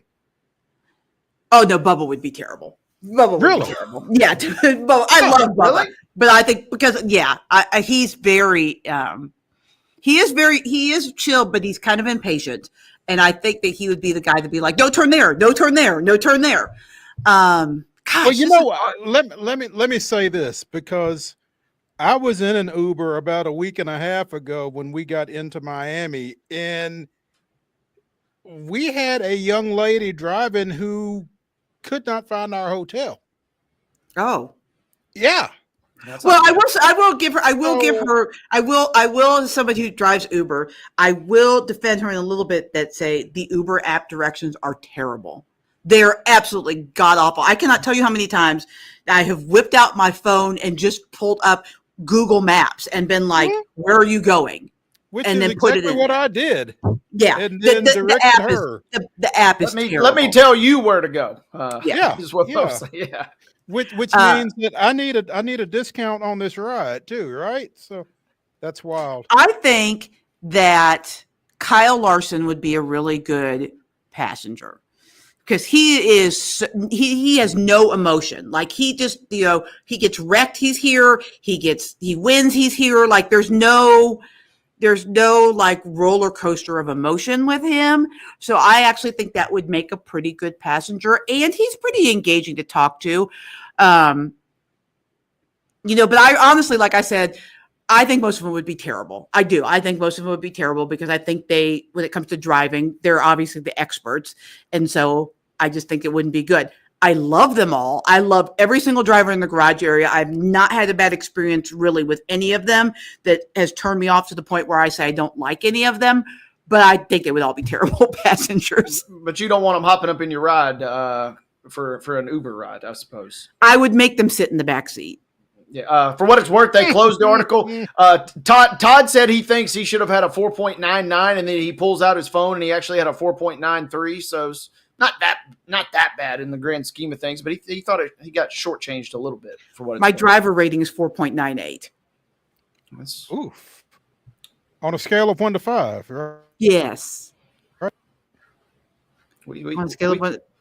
We can bump that up, but it feels like you might have caught some cheap ratings here and there. I got 1 4-star that knocked me down. They're all 5-star and 1 4-star. Well, I can tell you, if I ever come to Johnson City, I'll be looking you up. How's that? I don't imagine you drive very much in this area, but yeah, I will definitely keep you in mind. I don't really drive outside of Bristol, to be honest with you, because I like being able to go in between rides and go sit in my apartment and wait. If I go to Johnson City or if I go to Kingsport, then I have to like sit in my car and wait for people. So I just sit in my apartment, thing goes off, I go drop them off, come back to my apartment. All right, let's flip this around then. Which driver would you feel most or least comfortable with if you open up the app and they were your Uber driver? I would feel the most comfortable with probably Brad Keselowski or Denny Hamlin, one of the older drivers that are a little bit more patient. Okay. That, because going in and out of traffic and stuff, it would be. I love Kyle Larson, and as good a passenger as I think he would be. I actually think he would be one of the worst drivers because he's a checkers or wreckers kind of guy. You're either going to get there in record time, or you're going to end up on the back of the hauler. So we're going to shave 5 minutes off this ETA on my map. It's a game with him, right? Yes. So. This is a fantastic conversation. And It's going to get me in trouble too. One of them's going to find this and be like, "Excuse me." That was not my intent. I just merely wanted your expertise or your opinion, I suppose. But I actually think they'd all be. All joking aside, I think they would all be good drivers, obviously, because their skill level and their accident avoidance is way above the average person. as long as I get decent directions. Well, as long as you don't use the Uber app, you're fine. Yeah, yeah. Wow. Heather Williams of WCYB-TV out of Johnson City, and Uber driver, joining us here on Main Street Sports today, presented by the Tennessee Orthopedic Alliance of Columbia. Heather, we appreciate it. Are you going to Talladega?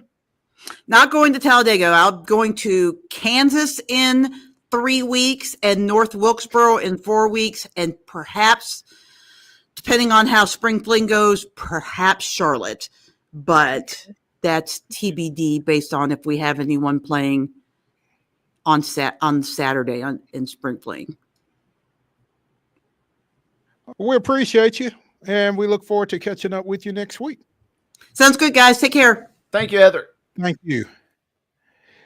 Let's take our final break of the day here on Wild and Wacky Wednesday. When we return to Main Street Sports today, presented by the Tennessee Orthopedic Alliance of Columbia, it is Wild and Wacky Wednesday. Wade and I will bring you the weirdest, wildest, and wackiest news from across the globe. Stick around.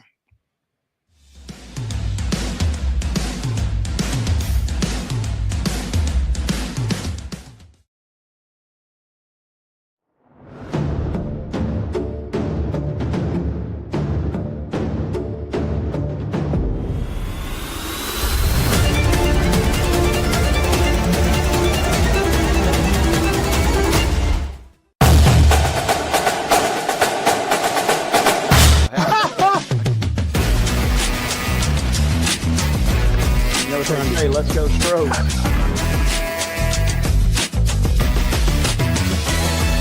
People are amazed at the variety and quality of guests we bring into Main Street Sports today. But when you've been in this business for nearly 40 years and you never throw away a phone number, it's pretty easy. Right, Wade? Absolutely. And Wynn agrees with me. Check out some of our guests featured on Main Street Sports today. Step back and catch my breath. But I expect nothing less from you, big boy. Let's get going. We make it work pretty good. So the fans are tremendous. It's fantastic. It was really amazing. Yeah. From preps to pros, you never know who's going to stop by, so be sure to listen to and watch Main Street Sports today from 2 to 4 p.m. daily on the MSM TV app.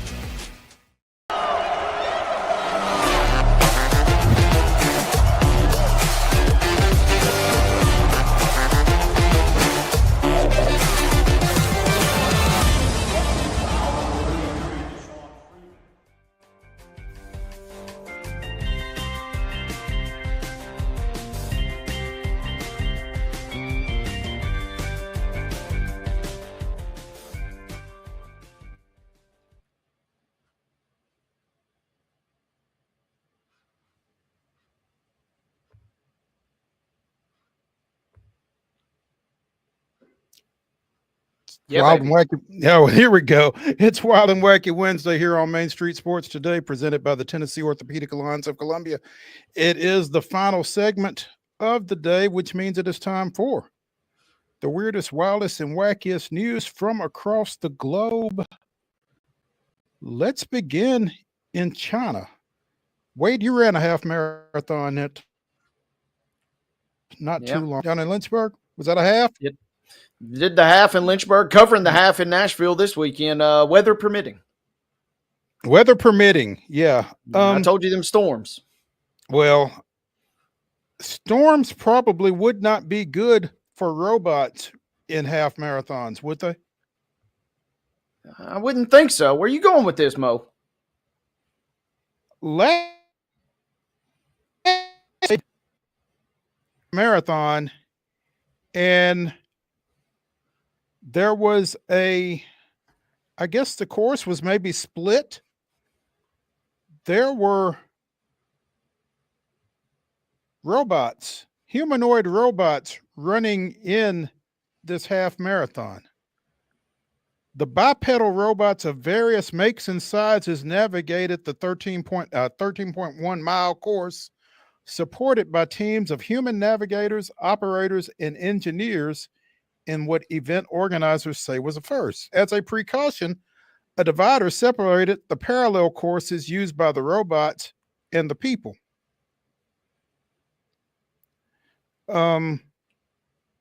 The 20 teams fielding machines in the humanoid robot half marathon competed under tailored guidelines, which included battery swap pit stops. The Sky Project Ultra robot claimed on humans, crossing the finish line in 2 hours, 40 minutes, and 42 seconds.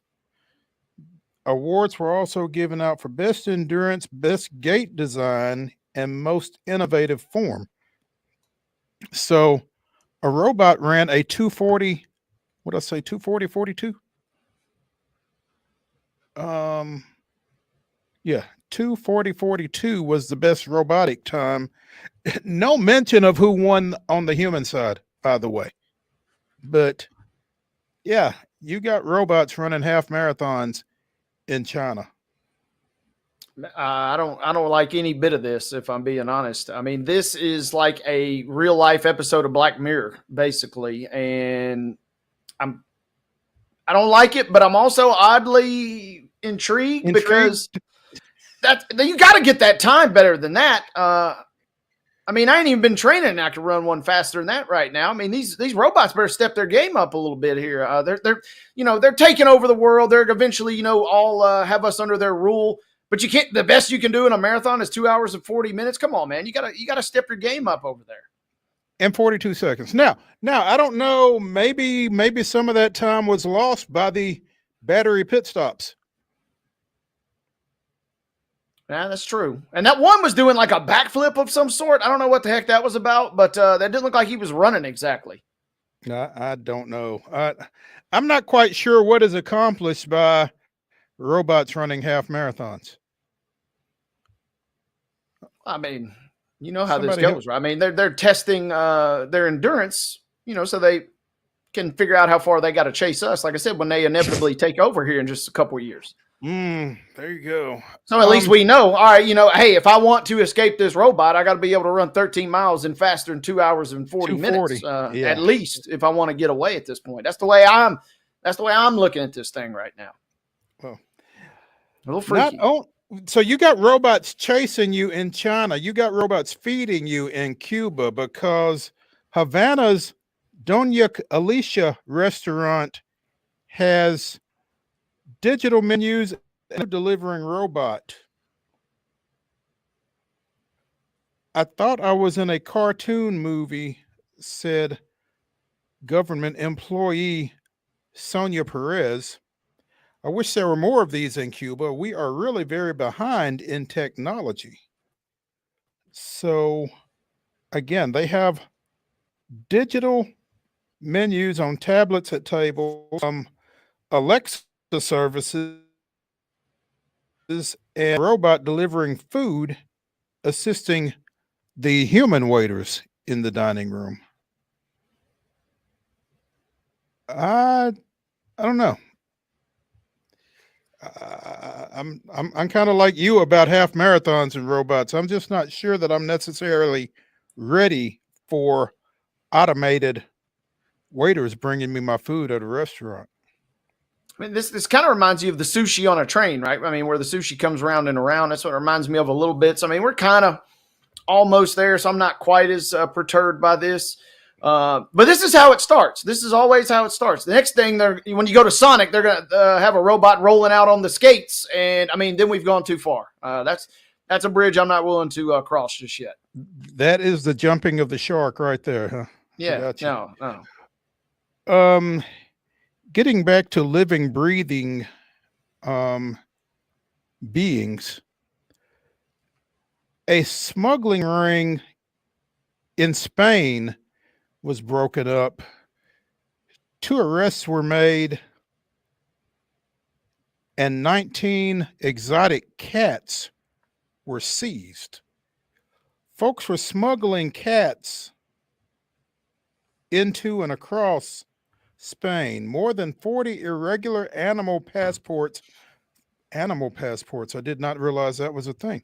From countries such as Russia, Belarus, and China were also found. Again, 19 animals, including a caracal and 2 servals, in an operation on the island of Mallorca were found.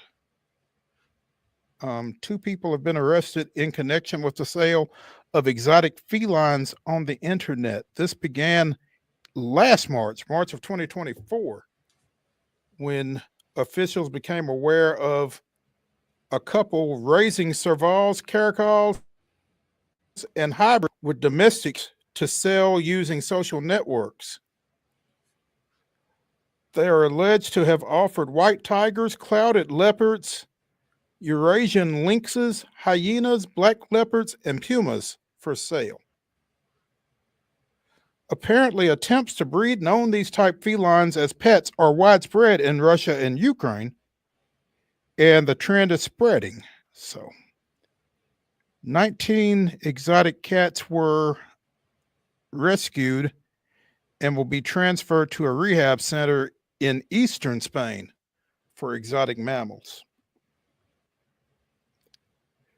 I don't know why you would want to spend up to $60,000 for an exotic cat, but clearly there was a market for it. You know, on one hand, I'm kind of surprised it's not more at this point. I feel like if you have these animals at your disposal and you can afford to sell them, why not? You feel like you're shortchanging. You go in Nico style. You're shortchanging yourself, or you played yourself in that regard. You got to bump your price up. If you're willing to risk jail time, you're willing to, sell exotic felines on the internet, you at least got to make it worth your while. I don't know that $68K is enough for Eurasian lynx, which I had to look up. I guess when you put it that way, you're probably right. That's what I'm thinking, right? I mean, this is all trending bad for us, Mo. We're talking about the robots taking over. They're breeding dire wolves, like it's a real life episode of Game of Thrones. That was in the news a couple of weeks ago. Now we have Eurasian lynxes for sale for the mere price of $68,000. That's too rich for my blood, but that feels like that is easily obtainable. I don't want these lynxes just running wild here over in East Nashville. No. Oh, God. Wouldn't that be something? Step out of your house and find a lynx. We already got deer population's got to be quelled over here near Shelby Park. The next thing you know, we got hyenas, it says, black leopards, and pumas. Keep them things over at the zoo. In San Diego, a recent 5.2 magnitude earthquake sent some elephants into action. Elephants circled up. Yeah, no one circles the elephants. No. Older elephants creating a circle and shielding 2 of the younger elephants at the San Diego Zoo Safari Park. It's interesting. Elephants are pretty advanced in their thinking, apparently, and so when they felt the ground shake, they went into action to protect the younger elephants and try to comfort them through, again, a 5.2, which I've never experienced a earthquake, but 5.2 seems pretty significant to me. That quake in particular was felt from San Diego to LA, which is 2 hours away, sent boulders tumbling onto rural roads in San Diego County and knocked items off store shelves in the tiny mountain town of Julian. But those elephants made sure that the younger ones were safe throughout. So interesting stuff. That is going to do it for the Wild Street Sports. And come back with us tomorrow at 2:00. Don't know who we'll have for Coach's Corner, but we will have Ben Arthur of Fox Sports getting us ready for tomorrow's draft out of Green Bay. So stick around. Again, 2:00 tomorrow. We'll see y'all then.